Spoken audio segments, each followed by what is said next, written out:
Entre 1987 à 1991, les années collège a fait partie de ces teen séries révolutionnaires qui ont osé parler de l'adolescence, la vraie.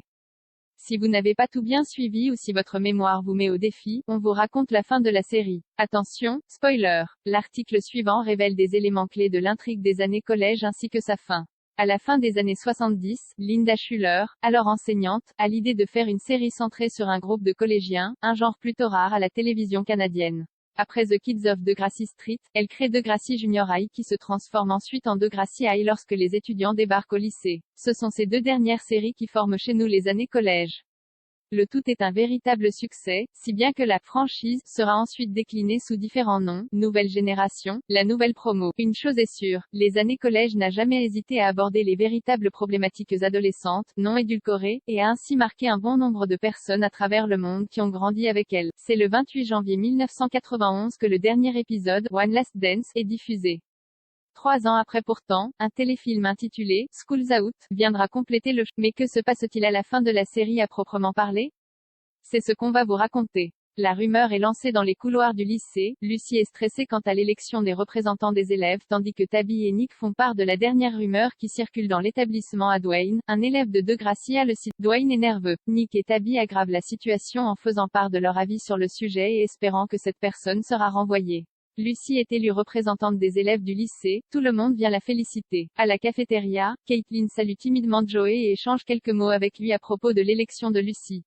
Chacun à leur table, Maya et Snake jouent les entremetteurs auprès de leurs amis. L'une dit à Caitlin qu'elle pense qu'elle a de nouveau des sentiments pour Joey, l'autre demande à Joey quand est-ce qu'il va inviter Caitlin au bal de fin d'année qui se prépare. Toujours à la cafétéria, Amy et Allison parlent de qui, selon elles, a le sida. Dwayne est à nouveau nerveux. Amy espère qu'ils découvriront bientôt qui est atteint de la maladie parce qu'elle ne veut pas l'attraper. Allison lui fait remarquer que personne ne peut garder un secret dans cette école.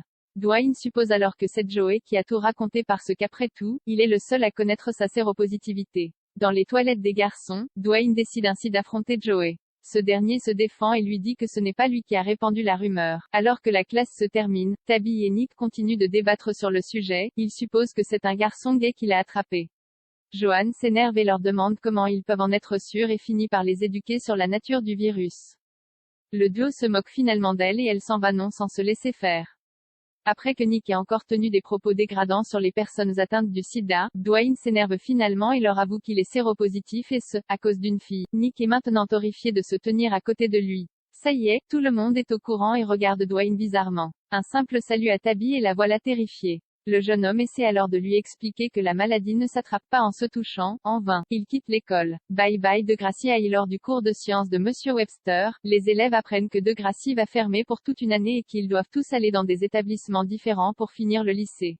Ils sont tous choqués. Dans son bureau, Monsieur Raditch explique à Lucy et Bronco tout ce qui ne va pas dans l'école et qui fait que celle-ci doit fermer. Lucy ne comprend pas la raison pour laquelle elle a été élue représentante des élèves s'il n'y a bientôt plus de lycée.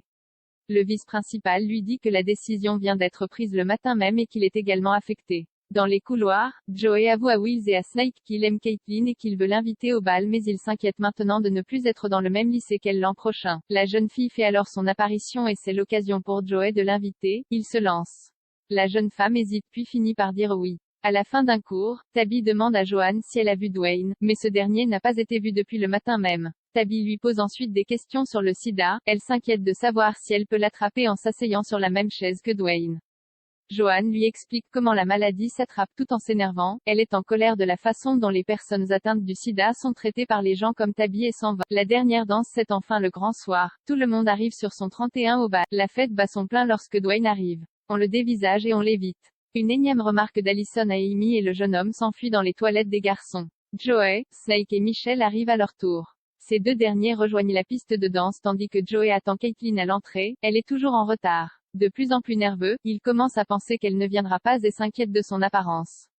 Il dit à Joey qu'il va aller se recoiffer dans les toilettes. Là, il tombe sur Dwayne qui se... Il lui dit qu'il n'a pas passé ses examens car cela ne sert à rien puisqu'il va bientôt mourir.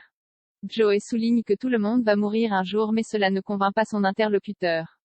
Dwayne lui dit aussi qu'il a tout avoué à ses parents et que bien sûr, son père s'est énervé tandis que sa mère a pleuré.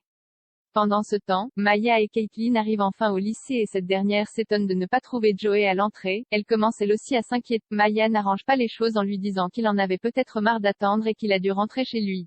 Caitlin cherche Joey partout et commence à s'énerver, se disant humiliée du lapin qu'il semble lui poser alors qu'elle pensait qu'ils pouvaient éventuellement se remettre ensemble. Au moment où elle décide de rentrer chez elle en s'exclamant « Je le déteste », elle tombe finalement sur Joey de retour des toilettes. Son humeur change instantanément. Au micro, Bronco demande aux invités de trouver quelqu'un de spécial pour le prochain slow. Les couples se forment donc Joey et Caitlin qui rejoignent la piste de danse. Prenant son courage à deux mains, Dwayne rejoint la salle de bal. Joanne l'accueille et lui dit qu'elle est contente de le voir. Nick, qui danse avec Tabby, l'aperçoit et dit à cette dernière qu'il devrait partir mais Tabby refuse.